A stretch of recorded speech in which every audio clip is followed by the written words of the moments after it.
ನಮಸ್ಕಾರ. ರಿವ್ಯೂ ಚಾನಲ್ಗೆ ಸ್ವಾಗತ. ನಾನು ಸೌಖ್ಯ ಗಾಂವ್ಕರ್. ಎಲೆಕ್ಷನ್ ಹೊತ್ತಲ್ಲಿ ಬಿಜೆಪಿ ಕೈ ಸೇರಿದ ಕಾಂಗ್ರೆಸ್ ಗ್ಯಾರಂಟಿಯ ಮತ್ತೊಂದು ಸೀಕ್ರೆಟ್. ಕಾಂಗ್ರೆಸ್ ಎಲೆಕ್ಷನ್ ಬಳಿಕ ಯಾವ ರೀತಿ ಪ್ಲ್ಯಾನ್ ಮಾಡಿಕೊಂಡಿದೆ ಅಂತ ಈಗ ನನ್ನ ಹತ್ರ ದಾಖಲೆನೇ ಇದೆ ಅಂತ ಬಿಜೆಪಿ ನಾಯಕರು ಕಾಂಗ್ರೆಸ್ನ ವಿರುದ್ಧ ಅಧಿವೇಶನದಲ್ಲಿಯೇ ಮುಗಿಬೀಳ್ತಾ ಇರೋದು. ಏನು ಹಾಗಾದರೆ ಬಿಜೆಪಿ ಹೇಳ್ತಾ ಇರೋದು? ನಿಜಕ್ಕೂ ಗ್ಯಾರಂಟಿ ಆಘಾತ ಕಾದಿದೆಯಾ ಕರ್ನಾಟಕದ ಜನಕ್ಕೆ?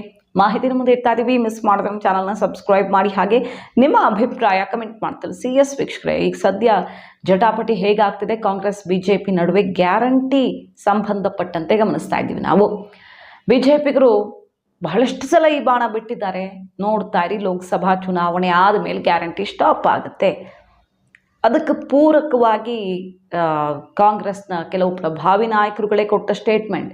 ಫಾರ್ ಎಕ್ಸಾಂಪಲ್ ಬಾಲಕೃಷ್ಣ ಅವ್ರ ಸ್ಟೇಟ್ಮೆಂಟು, ಎಲೆಕ್ಷನಲ್ಲಿ ನಾವು ಗೆದ್ದಿಲ್ಲ ಅಂದರೆ ಜನಕ್ಕೆ ಗ್ಯಾರಂಟಿ ಬೇಡ ಅಂತಾಯಿತು, ಗ್ಯಾರಂಟಿ ರಿಜೆಕ್ಟ್ ಅಂತ ಆಯಿತು, ಅದರ ಅರ್ಥ ನಾವು ಸ್ಟಾಪ್ ಮಾಡಬೇಕಾಗತ್ತೆ ಅನ್ನೋ ಅರ್ಥದ ಮಾತುಗಳನ್ನು ಆಡಿದರು. ಪಕ್ಕದ ತೆಲಂಗಾಣದ ಮುಖ್ಯಮಂತ್ರಿ ರೇವಂತ್ ರೆಡ್ಡಿ ಅವರೇ ಈ ಬಿಗ್ ಸ್ಟೇಟ್ಮೆಂಟ್ ಕೊಟ್ಟರು.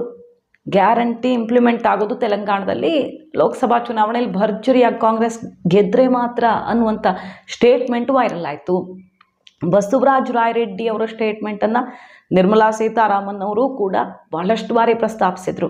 ಮುಖ್ಯಮಂತ್ರಿಗಳ ಆರ್ಥಿಕ ಸಲಹೆಗಾರರೇ ಹೇಳ್ತಿದ್ದಾರೆ, ಗ್ಯಾರಂಟಿ ಸರ್ಕಾರಕ್ಕೆ ಬಹಳ ದೊಡ್ಡ ಹೊರೆಯಾಗಿದೆ ಅಂತ. ಇದಕ್ಕಿಂತ ಬೇಕಾ? ಶಾಸಕರೇ ಸಿಗದಿದ್ದಾರೆ, ಅನುದಾನ ಸಿಗ್ತಿಲ್ಲ ನಮಗೆ ಗ್ಯಾರಂಟಿ ಕಾರಣದಿಂದಾಗಿ ಅಂತ. ಈ ಥರ ಜಟಾಪಟಿ ಪರಸ್ಪರ ನಡೀತಾ ಇದೆ. ಗ್ಯಾರಂಟಿ ಮುಂದುವರಿಸ್ತಾರಾ, ಸ್ಟಾಪ್ ಮಾಡ್ತಾರಾ ಅನ್ನೋದರ ಸುತ್ತಾನೆ ಈಗ ಬಿಜೆಪಿಗರು ಮತ್ತೊಂದು ರಹಸ್ಯವನ್ನು ತೆಗೆದಿರೋದು ಗ್ಯಾರಂಟಿ ವಿಚಾರದಲ್ಲಿ.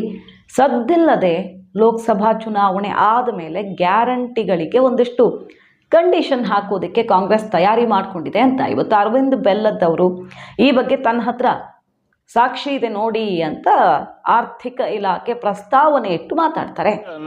ಈ ಎಲೆಕ್ಷನ್ ಮುಗಿದ ಮೇಲೆ ಬಂದ್ ಮಾಡ್ಬೇಕಂತ ಈ ಸರ್ಕಾರದ ಉದ್ದೇಶ ಐತಿ. ಇಲ್ಲೇ ಫೈನಾನ್ಸ್ ಡಿಪಾರ್ಟ್ಮೆಂಟ್ ಲೆಟರ್ ಐತಿ ನನ್ನ ಹತ್ರ.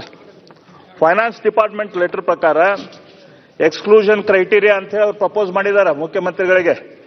ಯಾರ್ಯಾರನ್ನ ಇದರಿಂದ ತೆಗಿಬೇಕು ಗ್ಯಾರಂಟಿಯಿಂದ? ಅಂಗನವಾಡಿ ಕಾರ್ಯಕರ್ತರಿಗೆ ಗ್ಯಾರಂಟಿಯಿಂದ ಅವರಿಗೆ ಕೊಡುವಂಗಿಲ್ಲ, ಆಶಾ ಕಾರ್ಯಕರ್ತರಿಗೆ ಗ್ಯಾರಂಟಿಯಿಂದ ಕೊಡೋದು ಬೇಡ, ಔಟ್ಸೋರ್ಸ್ ಅಂಡ್ ಕಾಂಟ್ರಾಕ್ಟ್ ವರ್ಕರ್ಸಿಗೆ ಇದು ಗ್ಯಾರಂಟಿಯನ್ನು ನಾವು ಕೊಡೋದು ಬೇಡ, ಗೆಸ್ಟ್ ಟೀಚರ್ಸಿಗೆ ಗ್ಯಾರಂಟಿಯನ್ನು ಕೊಡೋದು ಬೇಡ, ಗ್ರಾಮ ಸಹಾಯಕರಿಗೆ ಗ್ಯಾರಂಟಿಯನ್ನು ಕೊಡೋದು ಬೇಡ. ಈ ರೀತಿ ಆಲ್ರೆಡಿ ಪ್ಲಾನ್ ಮಾಡ್ಯಾರ ಇವ್ರು ಸರ್ಕಾರ. ಯಾರ್ಯಾರಿಗೆ ನಾವು ಕೊಡೋದು ಬೇಡ ಅಂತ ಪ್ರಪೋಸಲ್ ಬಂದಿದೆ ಫೈನಾನ್ಸ್ ಡಿಪಾರ್ಟ್ಮೆಂಟ್ದಿಂದ. ನನ್ನ ಕಡೆ ಇದು ಲೆಟರ್ ಐತಿ. ಏನವ್ರ ಆರೋಪ? ಬಿಜೆಪಿಗರು ಮಾಡ್ತಿರೋ ಆರೋಪ ಏನು? ಎಲೆಕ್ಷನ್ ತನಕ ಯಥಾವತ್ತಾಗಿ ಮುಂದುವರಿಸೋದು.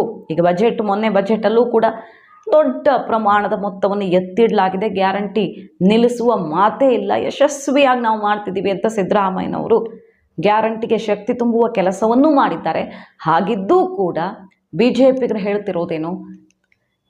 ಗ್ರಾಮ ಸಹಾಯಕರಿಗೆ, ಗೆಸ್ಟ್ ಲೆಕ್ಚರರ್ಸ್ಗೆ, ಅಂಗನವಾಡಿ ಕಾರ್ಯಕರ್ತೆಯರಿಗೆ, ಕಾಂಟ್ರಾಕ್ಟ್ ಬೇಸಿಸಲ್ಲಿ ಈ ಔಟ್ಸೋರ್ಸಲ್ಲೆಲ್ಲ ಕೆಲಸ ಮಾಡ್ತಿರ್ತಾರಲ್ಲ ಅಂಥವ್ರಿಗೆ, ಇವರೆಲ್ಲರಿಗೂ ಕೂಡ ಗ್ಯಾರಂಟಿಗೆ ಕತ್ತರಿ ಬೀಳಲಿದೆ ಕೆಲವೇ ದಿನಗಳಲ್ಲಿ. ಇನ್ನು 3-4 ತಿಂಗಳು ಎಲೆಕ್ಷನ್ ಮುಗೀತಾ ಇದ್ದ ಹಾಗೆ ಗ್ಯಾರಂಟಿಗೆ ಹೊಸ ಮಾನದಂಡಗಳನ್ನು ಹಾಕಿ, ಕಂಡೀಷನ್ಸನ್ನು ಹಾಕಿ ಬೇರೆ ಸ್ವರೂಪದಲ್ಲಿ ಜಾರಿಗೆ ತರುತ್ತೆ ಕಾಂಗ್ರೆಸ್ ಸರ್ಕಾರ. ಇದಕ್ಕೆ ಆರ್ಥಿಕ ಇಲಾಖೆ ಪ್ರಸ್ತಾವನೆ ಈಗ ಸರ್ಕಾರದ ಮುಂದೆ ಪ್ರಪೋಸಲ್ ಇರೋದು. ಮುಂದಿನ ದಿನಗಳಲ್ಲಿ ಇದೇ ಥರ ಆಗೋದು, ಗ್ಯಾರಂಟಿ ಆಘಾತ ಕಾದಿದೆ, ಡೌಟೇ ಇಲ್ಲ ಅಂತ ಬಿಜೆಪಿಗಳು ಈಗ ವಾಗ್ದಾಳಿ ನಡೆಸ್ತಾ ಇರೋದು. ಆ ಆರ್ಥಿಕ ಇಲಾಖೆಯ ಪ್ರಸ್ತಾವನೆ ಹಿಡ್ಕೊಂಡು ಇವತ್ತು ಅರವಿಂದ್ ಬೆಲ್ಲದವರು ಕಿಡಿಕಾರಿದ್ರು ಸರ್ಕಾರದ ವಿರುದ್ಧ. ಇದು ಹೊಸ ವಿಚಾರ ಅಂತಲ್ಲ, ಇದು ಆರಂಭ ಆದಾಗಲೇ, ಗ್ಯಾರಂಟಿ ಆರಂಭ ಆದಾಗಲೇ ಆರ್ಥಿಕ ಇಲಾಖೆ ಸರ್ಕಾರಕ್ಕೆ ಸಲಹೆ ಕೊಟ್ಟಿತ್ತು. ತುಂಬ ಕಷ್ಟ ಆಗುತ್ತೆ ಈ ರೀತಿ ನೀವೇನು ಜಾರಿ ಮಾಡೋಕ್ಕೆ ಹೊರಟಿದ್ದೀರಾ, ಕಂಡೀಷನ್ಸ್ ಹಾಕಿದೆ ಕೆಲವು ಸ್ಕೀಮ್ಗಳಿಗೆ ಎಲ್ಲರಿಗೂ ರೀಚ್ ಆಗೋ ಥರ ಕೊಡೋಕೆ ಹೊರಟಿದ್ದೀರಾ, ಅದು ತುಂಬ ಕಷ್ಟ ಆಗುತ್ತೆ, ಸರ್ಕಾರಕ್ಕೆ ತುಂಬ ದೊಡ್ಡ ಹೊರೆಯಾಗುತ್ತೆ. ಹಾಗಾಗಿ ಕಂಡೀಷನ್ಸ್ ಹಾಕಿ BPL ಅವ್ರಿಗೆ ಮಾತ್ರ ಅಂತನೋ ಅಥವಾ ಈ ಥರ ಕರೆಂಟ್ ಬಿಲ್ಲು, ಗೃಹಲಕ್ಷ್ಮಿ, ಕೆಲವು ಕಟ್ಟುನಿಟ್ಟಿನ ಮಾನದಂಡಗಳನ್ನು ಇಡಿ, ಆ ಮೂಲಕ ಜಾರಿಗೊಳಿಸಿ ಅಂತ ಸಲಹೆ ಕೊಟ್ಟಿದ್ದು ನೆನಪಿದೆ. ಈಗ ಆರ್ಥಿಕ ಇಲಾಖೆಯ ಪ್ರಪೋಸಲ್ ಸರ್ಕಾರದ ಮುಂದೆ ಇದೆ. ಸೊ ಲೋಕಸಭಾ ಚುನಾವಣೆ ಆದಮೇಲೆ ಈ ಥರ ಕತ್ರಿ ಹಾಕೋಕೆ ರೆಡಿ ಮಾಡ್ಕೊಳ್ತಿದೆ ಸರ್ಕಾರ ಅಂತ ವಾಗ್ದಾಳಿ ನಡೆಸ್ತಾ ಇದೆ ಬಿಜೆಪಿ. ಜಟಾಪಟಿ ಸಾಗ್ತಾ ಇದೆ. ಇದಕ್ಕೆ ಏನು ಉತ್ತರ ಕೊಡುತ್ತೆ ಕಾಂಗ್ರೆಸ್ ಅನ್ನೋದನ್ನ ಕಾದು ನೋಡಬೇಕು. ಒಟ್ಟಿನಲ್ಲಿ ಗ್ಯಾರಂಟಿ ವಿರುದ್ಧ ಅಸ್ತ್ರ ಪ್ರಯೋಗಿಸೋದಕ್ಕೆ ಮುಂದಾಗ್ತಿರೋದು ಬಿಜೆಪಿ. ಕರ್ನಾಟಕದಲ್ಲಿ ಗ್ಯಾರಂಟಿಯೇ ದೊಡ್ಡ ಸವಾಲಾಗಿರೋದ್ರಿಂದ ಕಮಲ ಪಡೆಗೆ. ಮಾಹಿತಿ ನಿಮ್ಗೆ ಇಷ್ಟ ಆಗಿದ್ರೆ ಮಿಸ್ ಮಾಡಿದ್ರೆ ನಮ್ಮ ಚಾನಲ್ನ ಸಬ್ಸ್ಕ್ರೈಬ್ ಮಾಡಿ, ಹಾಗೆ ನಿಮ್ಮ ಅಭಿಪ್ರಾಯ ಕಮೆಂಟ್ ಮಾಡಿ ತಿಳಿಸಿ. Thank you.